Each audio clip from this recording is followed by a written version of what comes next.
Okay, welcome to part 2 of a 3-part series. This is week 8. This is project dynamics for your WebQuest. So here we go. This is step 1, section details. So I'm going to go through every section and tell you what, if you're working on that section, what you're going to need to do. So the introduction part of the WebQuest is the nature of the WebQuest. What is a WebQuest about? What's the purpose of doing the WebQuest? And you want to address the audience for the WebQuest. Is it for kindergarten? Is it for 5th grade? Is it for high schoolers? What's the age group? And what is the subject? Okay, this WebQuest is about oceanography. It's about astronomy. It's about the moons of Jupiter.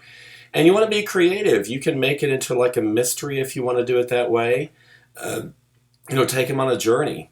So I searched the internet for a few good examples, and so here's the first one I'll show you. So have you ever wondered about what's in space? I love the spelling there. Have you ever wanted to visit another planet? Now, first glance at this, you've got some text. You have a cute little picture of the solar system, which of course is not to scale. So it may not draw you in because you may be reading this as part of a assignment that you're for class or whatever. But the next one is definitely draw you in. You got this big green eye. You are an alien from the planet Nebuchadnezzar. You are on a mission to seek out new planets and study the different kinds of life on each. So this is a narrative that this person chose to do with their introduction. So again, make it creative, make it very appealing to the reader to draw them into the WebQuest. So next section is task.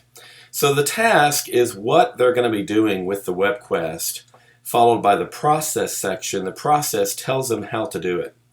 So the task, what does this WebQuest involve? So are there any specific questions or maybe one question that you want the participants to answer? And who are your participants? Is it an individual or is it a group of, like a team, a group of 3, a group of 4? You can be specific if you need to or not. Or can it be performed by either? Which I'll show you an example of that here in a second. And is this WebQuest really for anyone, like non-educational, or do you really want to focus it on educational, which of course most WebQuests are educational? And again, you're solving the great mystery. If you want to make it into a detective story, or I'm searching for dinosaurs, anything you want to come up with. So here's the first one that I have for as an example. Task. You and your team will choose one of the following questions. So you see some questions. Now this particular author chose to make the questions hyperlinks, and that's the purpose of a WebQuest is to provide them with specific places to go on the internet, and you're providing the hyperlinks. Now whoever is doing the task, they can put hyperlinks in this section if you want to, but I would recommend to save that for the process section because the task really just tells you what they're doing. Okay, you and your group will examine and research the question using the research model, blah, blah, blah, blah, blah. Each group will present their conclusions. Well, they're telling them what to do, but they're not telling them how to do it. How are you going to research the question using a research model? Okay, so I don't know. Well, I got to read the process and find out. The Environmental Protection Agency, which of course that's spelled wrong, the Environmental Protection Agency needs you to follow these steps during your exploration. Select 3 animals to research. Research the animals for blah, blah, blah. Create a new species of animal. Well, how do you create a new species of animal? I don't know how to do that, okay? Well, I'm just telling you what to do, and then later on I'm going to tell you how to do it. So next we come to the nitty-gritty of the WebQuest. This is the heart of the WebQuest. These are step-by-step instructions for what to do in order to complete the task. So the task person and the process person need to coordinate very intimately and be on the same page with one another. So in the process section, this person needs to provide WebQuest links, website links, URLs. And you are going to direct them to the specific pages to find the answers to the questions that they're going to be answering. So do you want them to answer questions? Do you want them to write a paper? What kind of assignment do you want them to do? And really, what kind of assignment do you want them to do should have been already put in the task section. Now, the last note I have here, it says the assignment can be real, something that they're going to turn into their teacher, or it can be a virtual assignment.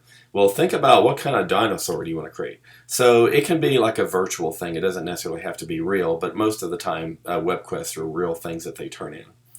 Now this particular process section has the choice of people doing either individual stuff or group stuff. So you've got a step-by-step thing, and you've got web links here provided. So choose a habitat to explore, draw a picture of this habitat, go to this website and answer these questions. So it's very methodical, very meticulous. Here's another one. You will search the internet to complete a variety of tasks. You will choose one of the 8 remaining planets whose information has been erased by the space bandits. Who are the space bandits? Well, they were introduced to you in the introduction section. So that's why introduction is, or may be, important. And you're doing all these wonderful things, and then at the bottom you can see the links that are provided. And you can make the links just like they're shown here. They're just, copied and pasted from the internet. Or if you know how to do it, you can spruce them up and say link 1, link 2, whatever you want to do. So now we come to the evaluation section. How is the WebQuest going to be evaluated or graded? And do you want it a simple evaluation, like if you complete everything, you're going to get 100 points? Or do you want different sections? Do you want to create a rubric? So a lot of WebQuests that I've seen actually have a rubric that break it down into individual components, just like the rubric that you're going to be using that I've created for you with this WebQuest that you're writing. So different sections, parameters based on task and process. Are they drawing a picture, writing a paper, answering questions? It really depends on what they're asked to do as to how it's going to be graded. So again, the evaluation person needs to know what's going on in task and process. So here's one that I grabbed off the internet, which is extremely simple. Student has answered 1 through 27 questions using complete sentences. Okay, well that's kind of vague. Student was on task, no redirections needed, 10 points for a total of 64 points. Well, in my opinion, this is very lame. So I'm hoping you're not going to do something this lame. Now this one's hard to read and it's smaller, but it has different sections. Doing well, left column, next column, you're doing okay. Needs a little help, needs a lot of help. Okay. So do you want to base it on the help that you need? Do you want to base it on creativity or different other parameters that you choose based on what they're doing? The paper is written well, the paper is not written well. What are you doing? Okay, and you can assign it out of 100 points, 1,000 points. It doesn't matter because this is just a WebQuest that you're creating that someday someone will use. And then finally, the conclusion section is how do you wrap up what the students have learned, what they've taken away from this WebQuest?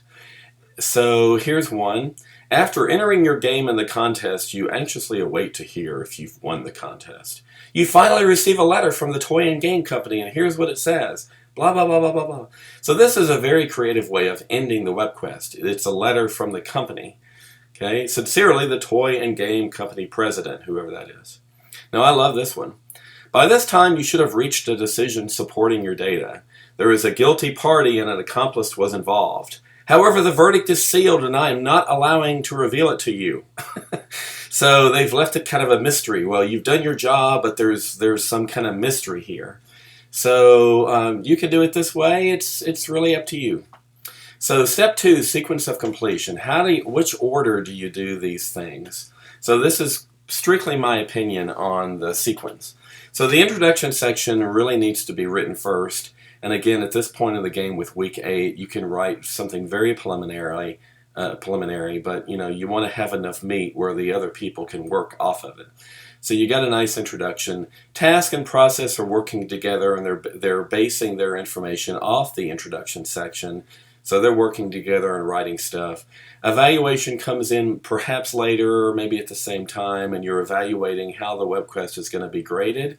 And then conclusion, again, in my opinion, should be written last because you're the end result. You're seeing everything that's created and you're coming up with a grand finale. Now, where do I put pictures in? Well, anybody can put pictures in any of their sections, but the introduction and conclusion sections, I would say, really need to have pictures to bring them in. Here's a picture of an alien, here's a picture of a clam, here's a picture of the moons of Jupiter, and then at the end, well, you've got maybe a picture of a detective sleuth, and they're still trying to solve the mystery. So final part of this, part 2 of 3, this is information transference. So the reason why I created this little section is because of a little feedback that I received from one of you guys. So you really should write your stuff in Microsoft Word and then transfer it into your WebQuest. And what I heard was that a particular student uploaded stuff, wrote it in the website that I provided for you, saved it, came back a little later, it was still there, came back a little later than that, it was gone. So I'm not quite sure if that's a glitch or whatever, but this is something that I could address if I need to. But anyway, this is the end of chapter part 2 of 3, and stand by for part 3.